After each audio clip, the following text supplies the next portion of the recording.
Hi, this is a preface to the book and a discussion about what we're going to be learning as I cover the substance matter of the book I wrote about religious freedom. I hope you will learn something from it but be able to participate with us in the discussion. You know, it is attributed to Benjamin Franklin as he answered the questions exiting from the Philadelphia Hall where they drafted the Constitution. That was nearly 170 years ago, and we are still fighting over concepts of what are individual rights, what are inalienable rights, natural law or God-given law, and what do governments have to infringe, or what government power does it have to infringe on these inalienable or natural law, if such a thing exists. Do governments and constitutions give the citizens their rights, or do citizens give the rights to the government? Our nation has endured many challenges, none greater than the Civil War of 1860 to 65. However, that struggle to define freedom is continuing battle. It is till this day. Our Constitution was designed to protect basic individual rights while ensuring that minorities could not be overrun by the tyranny of the majority.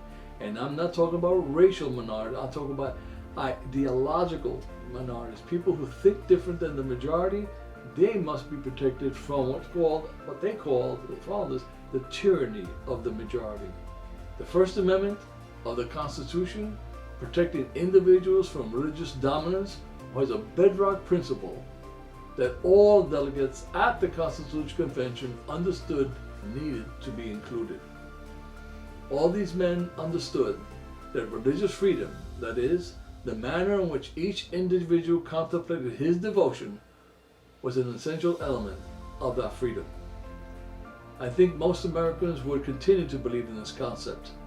However, we have never had a cease of attempts by one group or the other to use the government and its laws to impose their religious beliefs or practices upon other citizens.